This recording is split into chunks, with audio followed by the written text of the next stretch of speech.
He titulado este sermón, Cristo nos envía. En el siglo XVI, España era considerado el país más poderoso del mundo. Cuando los ingleses se convirtieron en sus rivales en las rutas comerciales hacia el Nuevo Mundo, el rey Felipe II respondió construyendo la famosa Armada Española, que contaba de 122 barcos que peleaban en contra de sus enemigos. Cuando la armada se lanzó para invadir Gran Bretaña, los ingleses fueron superados en gran número de tropas y barcos. Pero una cosa que tenía España una cosa que tenía España la tenía también el país de Inglaterra. Tenían el privilegio de tener a la reina Isabel I. Mientras la Armada Española navegaba por el Canal de la Mancha, listos para atacar en el 1588 las tropas terrestres de los ingleses, se reunieron en un lugar llamado Tilbury Essex y le dijeron a la reina entonces el gran ataque que iban a recibir de los españoles. De repente, la reina Isabel se paró en medio del gran ejército y dijo las siguientes palabras: salgan a luchar, yo los envío, yo misma saldré a pelear, yo misma seré vuestro general. Estas famosas palabras han sido marcadas en la historia, y luego de aquella batalla campal contra los españoles, estas palabras realmente fueron las que movilizaron al pueblo inglés, aunque tenían menos recursos que los españoles, a tener una victoria histórica y campal a los ojos y a la luz de todo el mundo. ¿Cuál fue la diferencia? La presencia misma de su reina, a quienes ellos seguían y hasta cierto punto veneraban, les proveyó de esa seguridad y de esa confianza de que no iban a estar solos en esta gran batalla. Y hermanos, si el pueblo de Inglaterra, si los ingleses fueron movidos a luchar fervientemente y a perseguir la victoria de su país y morir incluso algunos de ellos por causa de su nación y por causa de la reina Isabel, ¿cuánto más el pueblo de Dios debería entonces de igual manera abrazar el llamado de Cristo? Un Cristo resucitado de entre los muertos, un Cristo cuya tumba está vacía hoy día, un Cristo que nos dice a nosotros: yo os envío. Si Inglaterra peleó con gran furor y fervor por su nación, ¿cuánto más el pueblo de Dios que sirve a un Dios vivo? En la mañana de hoy yo quisiera resumir entonces el pasaje que vamos a estar viendo de esta manera. Tú y yo debemos abrazar el llamado de Cristo de ser fieles mensajeros de su glorioso evangelio. No solamente debemos entenderlo, escucharlo y tratar entonces de ver qué vamos a hacer con esto, sino que debemos apropiarnos de este mensaje, de este llamado de Cristo, a un punto tal que nuestras vidas estén rendidas a los pies de Cristo.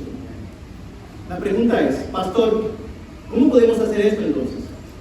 ¿Qué herramientas nos presenta Cristo aquí en este pasaje que habrán de animarnos a nosotros para saber si vamos a salir con las herramientas, con las armas correctas a luchar en contra del enemigo y a llamar a pecadores al arrepentimiento? Yo creo que el Señor aquí nos presenta 3 herramientas que Él espera que transformen, penetre el corazón de los discípulos. Y eventualmente estas herramientas fueron las que motivaron y movilizaron a los discípulos de Cristo para servirle hasta su muerte. La primera herramienta es esta, la vemos en el versículo número 19. El regalo de su completa paz. El regalo de su completa paz. Recordemos el contexto en el que nos encontramos en estos momentos.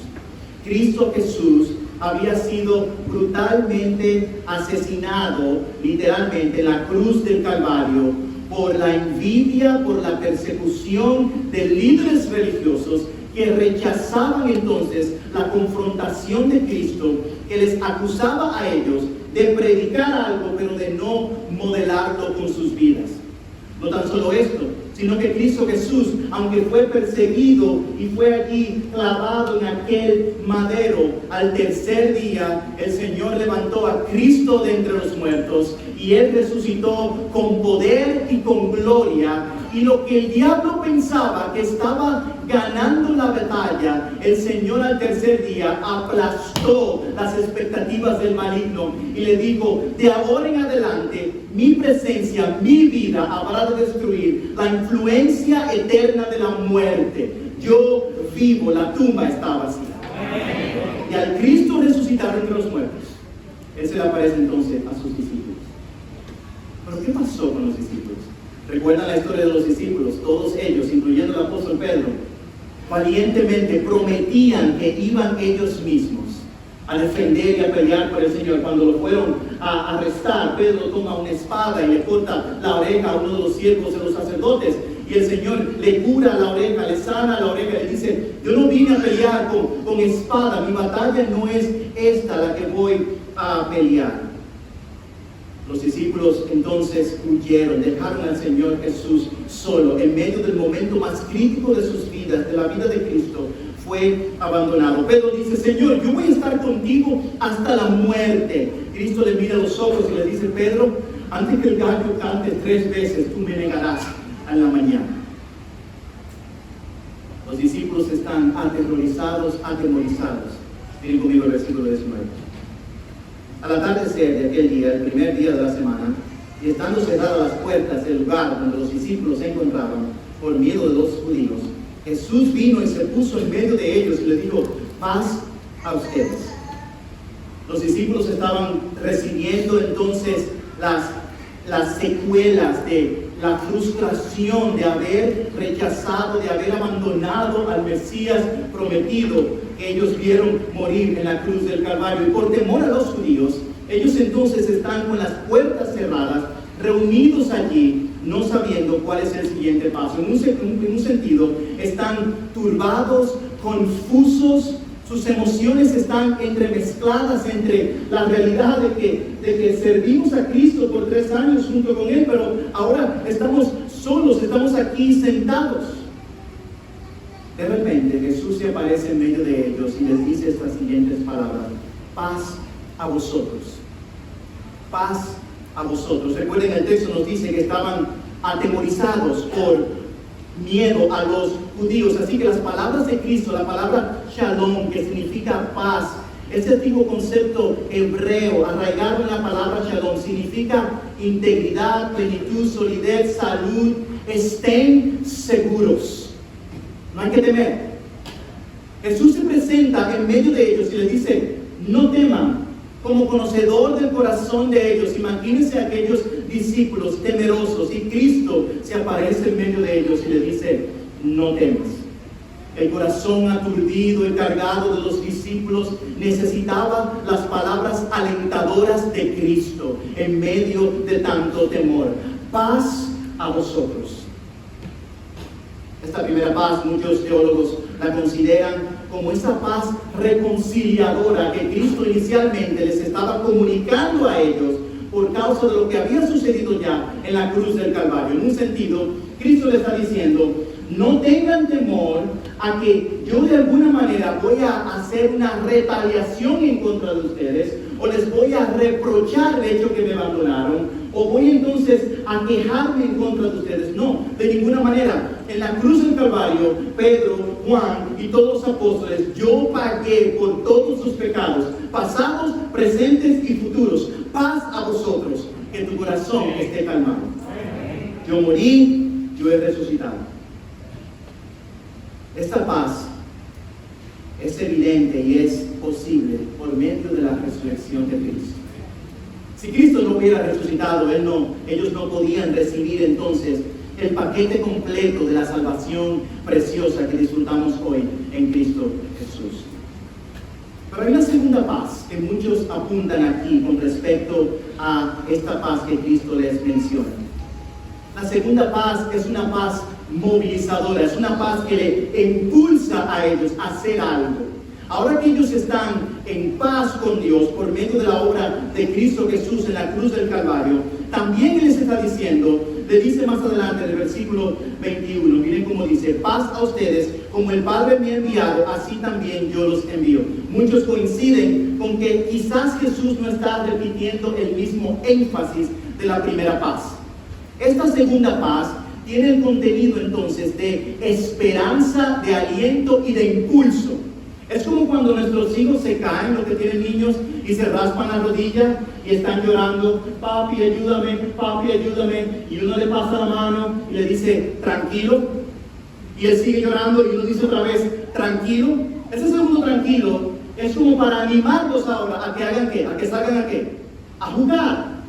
Cristo está haciendo lo mismo aquí. La primera paz es no de la salvación, que son muchos los que tenemos. Y debemos entonces abrazar esa paz y decir: Señor, gracias, porque pese a mi semana horrible que yo pude haber tenido, la sangre de Cristo me renueva, me fortalece, me transforma, me cambia, me da esperanza. Y abrazamos esos principios y esas doctrinas importantes. Pero esta paz aquí dice: ahora que tú eres salvo, ahora que tú conoces a Dios, ahora que tú has experimentado esa paz, esa debe movilizarte a llevar el mensaje de gloria a los perdidos. Todos sabemos que tenemos un llamado en nuestras vidas. La gran confesión de Mateo 28 le dice claramente: vayan pues y hagan discípulos de todas las naciones, bautizándolos en el nombre del Padre, del Hijo y del Espíritu Santo, enseñándoles a guardar todo lo que os he mandado. Y recuerden, yo estoy con vosotros todos los días hasta el fin del mundo. Este pasaje tan conocido y tan importante en la vida de la misión de la iglesia, hermanos, tendrá efecto y tendrá más impacto en la vida de nosotros cuando apreciemos lo que sucedió en la cruz del Calvario. Yo, un enemigo de Dios, separado de Dios, merecedor del infierno, Cristo hizo la paz con el Padre por medio de su Hijo Jesucristo. Esa paz me debe movilizar a las misiones. Ahora bien, quizás aquí hay personas que no disfrutan de esa paz. Seguro que quizás algunos entre nosotros escuchan la palabra paz y no entienden el contexto y el peso que ésta debe tener y tiene en nuestras vidas y corazones. Y si tú no conoces a Cristo en esta mañana, nosotros te invitamos a que tú abras tu corazón al llamado de Cristo que hace a pecadores, cuando Él dice: venid a mí todo el que esté trabajado y cargado, y yo os haré descansar. El llamado de Cristo que dice: mi paz os dejo, mi paz os doy. El llamado de Cristo que dice que debemos nosotros reconocer nuestro pecado delante de un Dios santo, y que solo por medio de Cristo podemos experimentar la verdadera paz. ¿Conoces esa paz? ¿Has experimentado esta paz? Ante los corazones turbados de los discípulos, Cristo quiere calmarles y decirles: tenemos paz con Dios ahora, pero ahora también esta paz es una paz movilizadora, impulsadora. Número 2, ¿qué segunda herramienta nos da Cristo? Le da su paz, calma sus corazones. En segundo lugar, Él nos da el poder de su Espíritu. Miren el versículo 22. Después de decir esto, sopló sobre ellos y les dijo: reciban el Espíritu Santo. Lo que pudiera parecer como un confuso pasaje al leer, cuando el Señor dice sopló aliento sobre ellos dándole el Espíritu Santo, se debe entender a la luz de todo el contexto de las Escrituras. No solamente enfocándonos en este pasaje, ya que otros pasajes de las Escrituras también nos hablan de la obra e influencia del Espíritu Santo de Dios en nuestras vidas. La resurrección marcaba entonces el comienzo de una nueva vida que ahora era posible por medio de Cristo Jesús. Pablo nos dice que si alguno está en Cristo, las cosas viejas pasaron, he aquí todas son hechas ¿qué? Nuevas.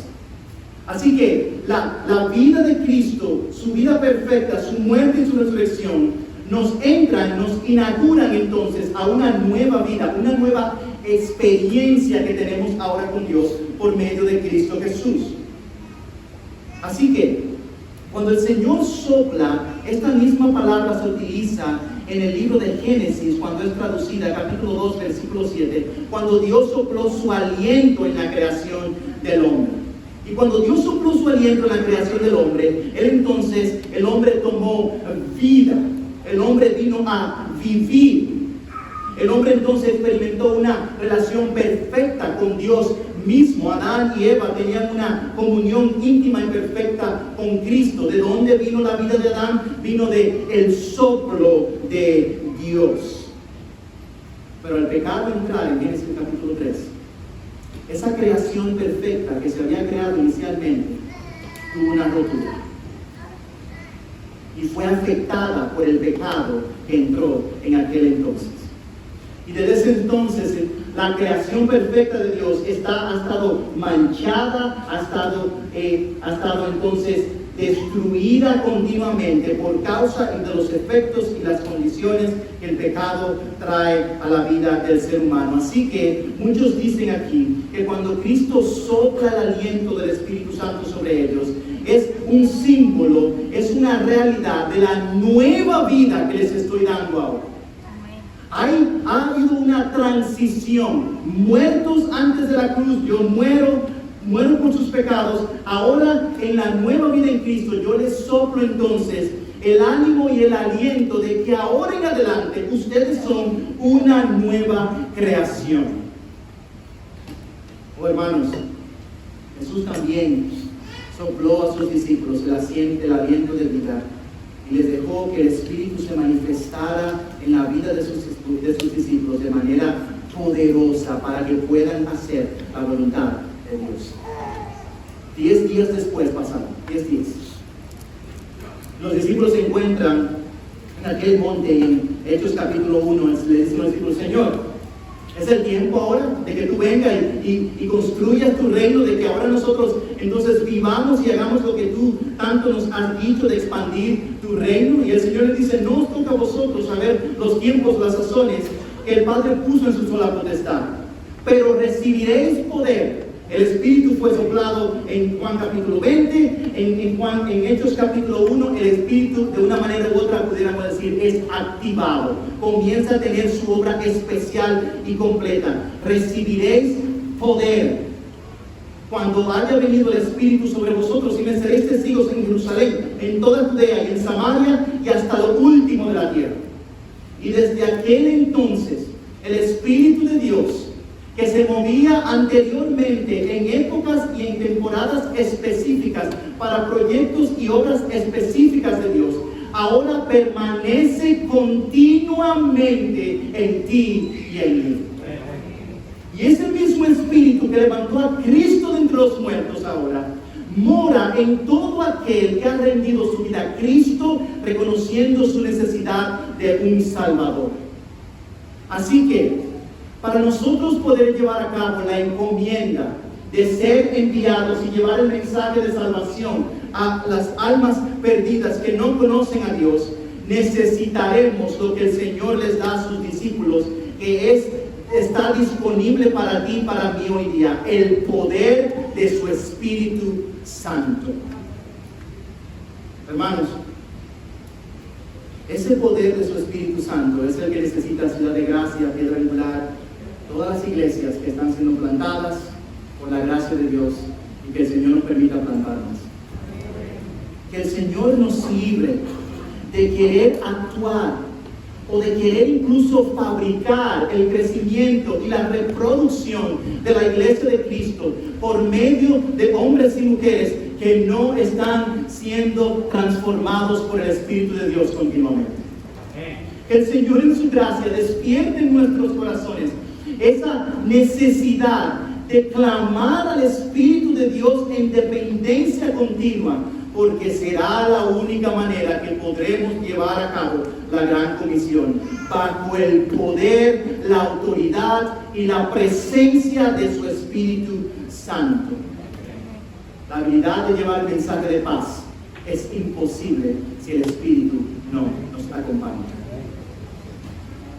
Muchos han llamado al Espíritu el Dios olvidado. Nos enfocamos Nos olvidamos que la Trinidad de Dios tiene esencia en sí misma, la misma esencia y hasta ciertos grados, diferentes roles, pero los mismos trabajan y obran de manera igual y poderosa. Hermanos, seamos honestos, estamos en un contexto de diferentes iglesias. Hay veces que el Espíritu, cuando escuchamos el poder del Espíritu, tenemos un grupo de personas que lamentablemente han abusado la obra y han fabricado la obra del Espíritu, diciendo el Espíritu hizo esto, el Espíritu hizo esto, el Espíritu hizo esto. Y por otro lado, estamos incluso algunos de nosotros aquí presentes, donde temiendo y rechazando a esa obra del Espíritu que otros han fabricado. Entonces, de este lado, entonces, impedimos y a veces prevenimos que el Espíritu mismo obre en medio de nosotros, porque no lo esperamos que actúe, no lo esperamos que obre.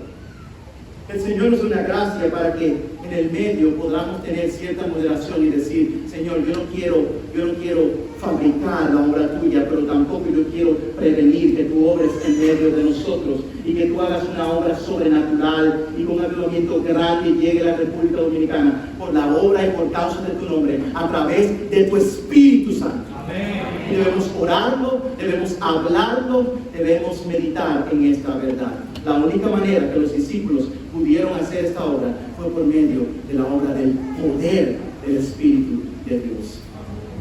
¿Has experimentado tú ese poder? ¿Has experimentado tú ese poder? Si tú no conoces a Cristo hoy, quizás esto no tiene sentido, quizás no conectas estas ideas de una manera clara, pero al tú entonces arrepentirte de tus pecados y venir a Dios, Dios mismo mora en ti por medio de su Espíritu. Yo te invito una vez más, si tú no conoces a Cristo, ven a Cristo y deja que su Espíritu more en ti. Amén. Número 3 y último. ¿Qué otra herramienta le da el Señor? Ya vimos en primer lugar la paz. Tranquilos, discípulos. Ya yo pagué por sus pecados en la cruz del Calvario. Ahora vayan y sirvan y sean enviados. Ya vimos que ellos necesitaban el poder del Espíritu, pero en tercer lugar, el otro recurso que el Señor pone en las manos de los discípulos es el gozo de vivir vidas con un propósito eterno. El gozo de vivir vidas con un propósito eterno. Miren el versículo 23. Aquí, a quienes perdonen los pecados, estos les serán perdonados. A quienes retengan los pecados, estos les son retenidos. Hermanos, ante la incertidumbre de los discípulos, ¿qué hacemos? Estamos aquí acorralados en este cuarto, estamos aquí, no sabemos qué vamos a hacer. Incluso algunos de ellos más adelante regresaron a la pesca porque no tenían cierta dirección, estaban confundidos, estaban aturdidos.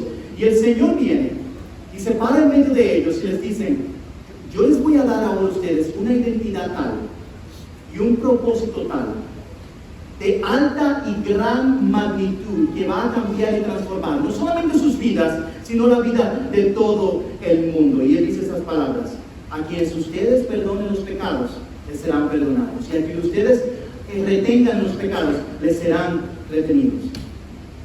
Hermanos, brevemente, sin entrar en muchos detalles, ante las diferentes opiniones y observaciones de este pasaje, Cristo está diciendo a sus discípulos la siguiente idea.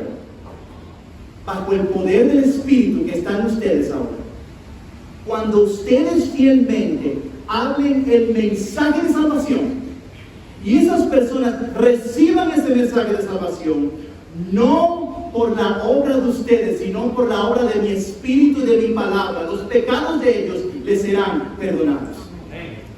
Y aquellos a quienes hablemos el glorioso mensaje de salvación y rechacen entonces el regalo de vida eterna, los pecados de ellos no les serán quitados.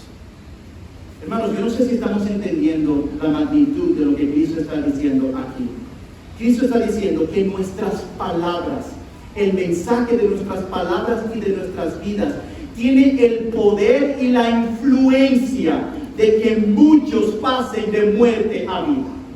No por nuestras fuerzas, no por nuestro propio poder, sino por el poder de Cristo que mora en nosotros. Así que, amada iglesia, amados hermanos que nos visitan, Tomemos en serio y abracemos este llamado de Cristo, de hablar su palabra con verdad y autoridad, con la autoridad que proviene de Él. ¿Saben por qué? Porque por medio de su Espíritu, el Señor puede salvar a ese compañero de trabajo que tú has evitado varias veces no hablar por temor. Recuerda, el poder de Dios está contigo. El poder de su Espíritu, al tú hablar la palabra de Dios a tu papá o a tu mamá que se han alejado de Cristo o quizás resisten a Cristo, o los jóvenes universitarios que sienten tanta tensión y rechazo a la religión en las universidades, recuerda, el Espíritu de Dios está contigo, y al tú hablar la palabra de Dios, su Espíritu puede traer vida a pecadores que necesitan salvación. Oh, hermanos, ¿cuál es el objetivo del hombre? El catecismo dice lo siguiente: el objetivo principal del hombre es glorificar a Dios y disfrutar de Él para siempre. El Señor le dio esta encomienda a los discípulos: así como yo he sido enviado por el Padre, yo también los envío a ustedes. Hermanos, ¿para qué vivimos hoy día? Me temo que, incluyendo yo, en mi propio corazón, hemos sido bombardeados por las distracciones y los afanes de este mundo y de esta vida. Si no es el dinero, son relaciones; si no son relaciones, son conflictos; si no son conflictos, son pasiones o deseos que al final no habrán de producir ningún fruto. Ninguno. Y los discípulos entendían eso. Los discípulos entendían que lo mejor que ellos podían hacer con sus vidas era el entregarlas y rendirlas por completos a los pies de Cristo y encontrar el propósito real de sus vidas, el cual es glorificar a Dios por medio de la expansión de su evangelio. ¿Qué tanto meditas y piensas en tu vecino, amigo, hermano que no conoce a Cristo? ¿Qué tanto estamos planificando perseguirles a ellos en amor para que vengan a Cristo? Hemos tirado la toalla por temor a el rechazo o por temor a que seamos entonces conocidos con nombres de aleluya, o el viene el santo de la oficina, cualquiera que sea la tentación que llega a tu corazón. Yo te animo y yo te exhorto, y la palabra de Dios te exhorta a que tú abraces la realidad, la bendición, la verdad de que Cristo te está invitando a ser parte de algo glorioso. Amén. De que cuando tú hables la palabra de Dios, hombres puedan venir a Cristo por el poder de su Espíritu, y otros, lamentablemente, vayan a ser condenados. Con esto termino. ¿Recuerdan a los discípulos miedosos, temerosos en Juan capítulo 20? Huyendo, negando a Cristo, escondidos por temor a los judíos. El Señor se les aparece a ellos y les dice: paz a vosotros, les doy el poder de mi Espíritu y ahora les doy una vida y un propósito. Prediquen mi palabra. ¿Qué pasó con esos discípulos miedosos? Permítanme recordarles lo que la historia nos recuerda acerca de esos discípulos. Mateo sufrió el martirio en Etiopía, murió por una herida de espada. Marcos murió en Alejandría, Egipto, después de haber sido arrastrado por caballos por las calles hasta morir. Lucas fue ahorcado en Grecia como consecuencia de su predicación a los perdidos. Juan fue puesto en un enorme contenedor con aceite hirviendo, y cuando la ola de persecución en Roma llegó, él sufrió este gran castigo, sobrevivió siendo librado y luego echado a una cárcel en una ciudad, en una isla llamada Patmos. Pedro y Andrés murieron crucificados de cabeza hacia abajo, según la tradición de la iglesia. Esto sucedió porque no se sentían dignos de morir como su maestro. ¿Recuerdan estos cobardes hombres reunidos en una habitación con el temor de qué va a pasar con sus vidas? Santiago, el líder de la iglesia en Jerusalén, fue arrojado de más de 100 metros de alto desde aquel pináculo sureste del templo, cuando se negó a negar su fe en Cristo. Cuando descubrieron que sobrevivió a la caída, sus enemigos lo golpearon hasta morir. Santiago el Grande, hijo de Zebedeo, por ser un cristiano de influencia en la iglesia primitiva, Santiago fue decapitado en Jerusalén. Bartolomé fue misionero en Asia, donde le apresaron y murió a consecuencia de los latigazos que recibió.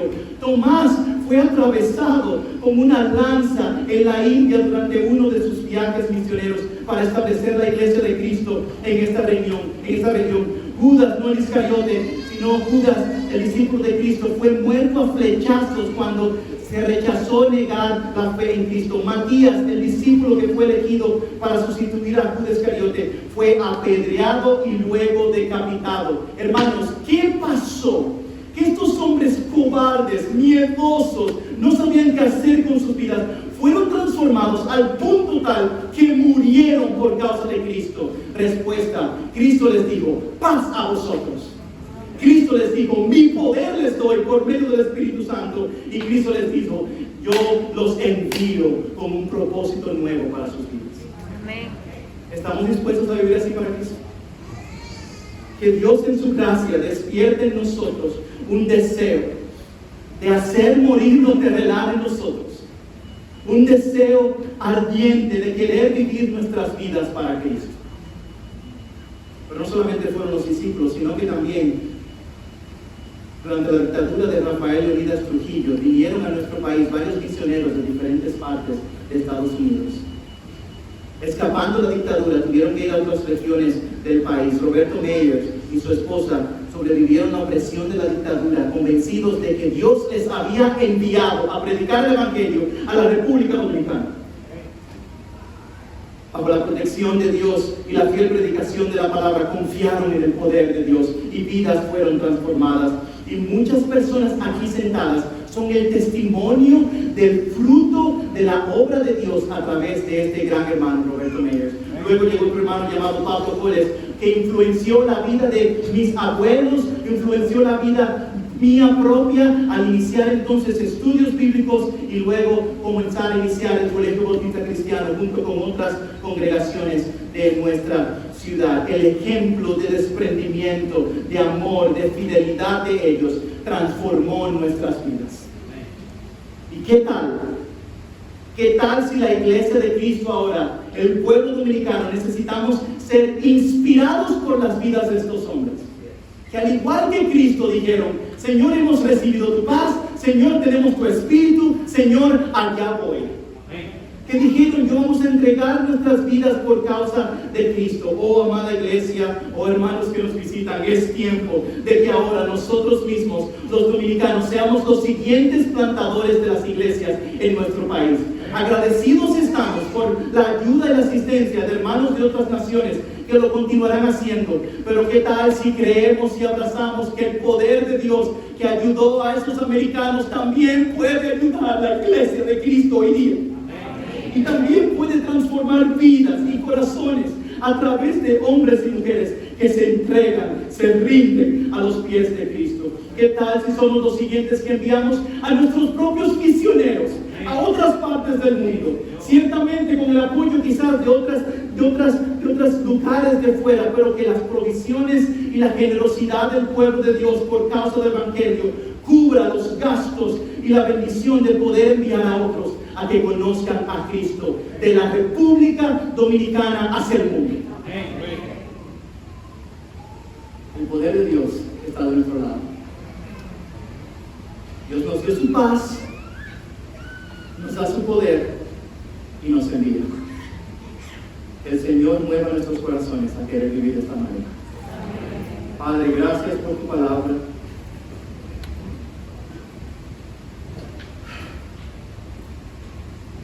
Señor, hemos recibido tanto de ti.